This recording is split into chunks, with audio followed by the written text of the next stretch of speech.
we build where no one else dares to build. We go where nobody else or few people would dare to go. We pave roads to places that have been dark in the darkness for many decades, because we believe that the more we build these roads, the more we can provide opportunities sa ating mga kababayan, then the more we can provide sustainable peace dito sa ating mga lugar na matagal nang nasa gera at gulo.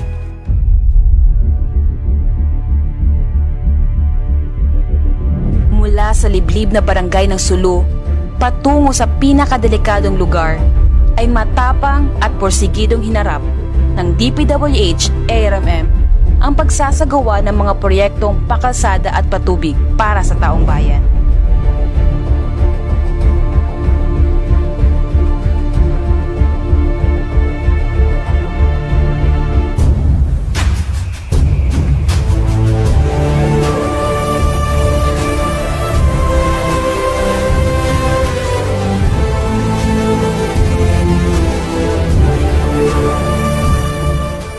So dito tayo sa Kalingalang Kaluang Omar Luok Road. Ito yung currently na ino-opening natin sa Sulu Circumferential Road. Kitang-kita naman natin kung gaano kahirap gagawin itong mga daan nito. Hindi lang delikado, hindi lang napakahirap. In fact, 2 oras na standby yung equipment ni D. Samir Arbison dito kanina dahil sa putik. Pag ma-open natin ito, maging napaka-importanting contribution ito sa tourism din dito sa lugar, kasi mismong locals dito ay bihira nakakapunta. Sa ngayon, ay sinasagawa at pinapatupad ng kagawaran ang matagal ng pangarap ng probinsya, ang may dugtong at may palapit ang bawat munisipyo ng Sulu sa pamamagitan ng Sulu Circumferential Road. Ito po yung Kalingalan Kaluang Omar Luok Road na nagko-konekta sa barangay ng Sukuban hanggang sa barangay ng Nyangkaan. So itong road concreting natin is talagang binuksan natin para mabigyan ng daan. So magiging tourist attraction din ito. Sa ngayon pa nga lang po, hindi pa siya fully concreted.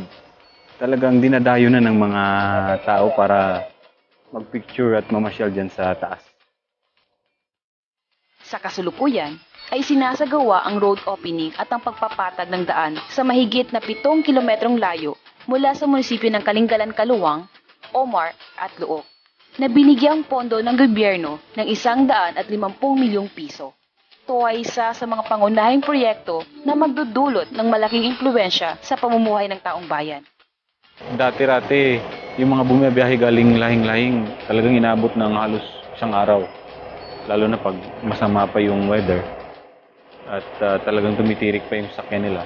So dahil sa maganda na nga yung kalsada, talagang mabilis na sila nakakarating at ang haba na ng stay nila sa munisipyo.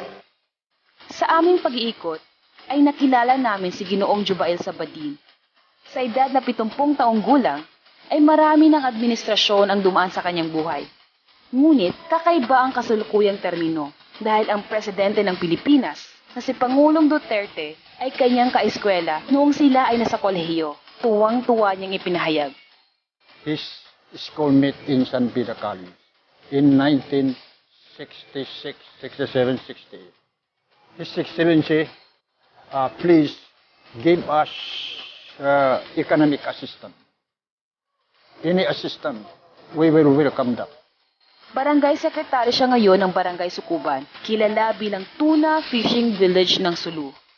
Madalas sa kanilang mga huli na tuna ay mahigit sa 1 talampakan ng laki at madalas din silang nakakahuli at nakakapuno ng balde-baldeng tulingan.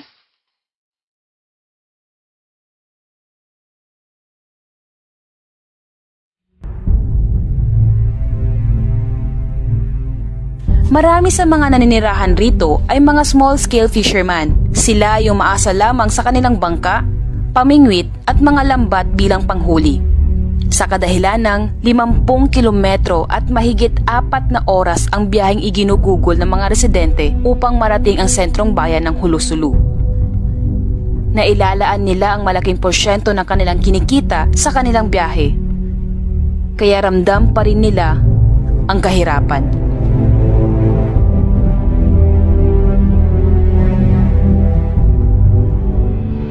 Ngunit nagbago na ang kanilang pamumuhay.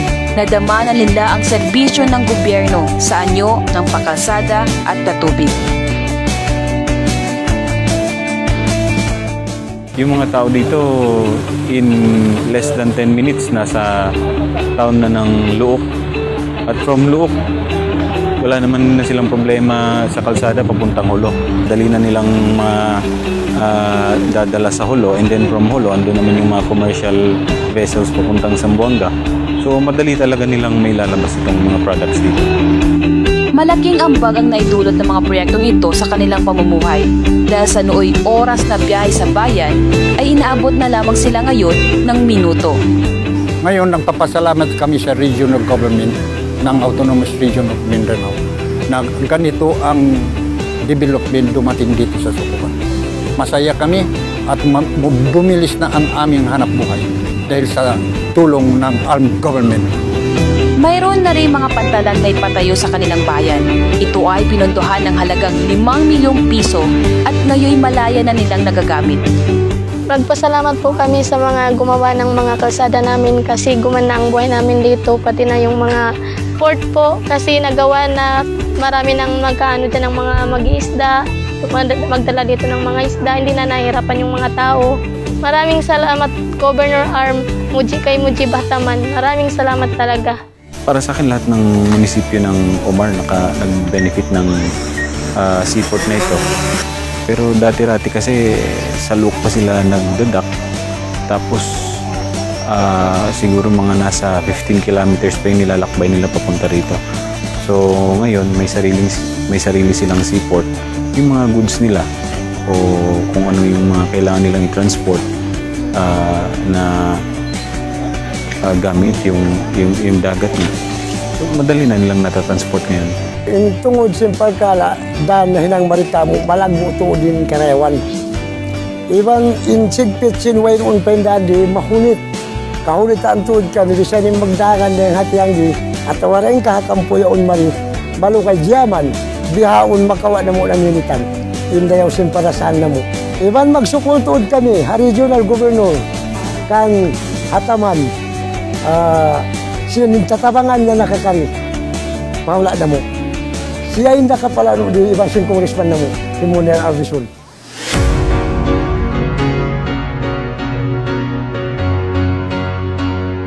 Ang pantalan naman sa Sukuban na may pondong 5 milyon ay patuloy pa rin itinatayo at inaasahang malapit ng matapos. Sa ngayon po, ongoing yung construction natin. So hopefully by end of this year, completed na yung project. So dito yung port natin sa Sukuban, meron pa tayong 250 meters na rock causeway leading towards itong port natin. Na kita naman natin, nakatayo na at laking tulong sa ating mga kababayan dito sa 2nd District of Sulu na nangailangan ng mag-transport ng kanilang goods through dito sa pantalan na ito.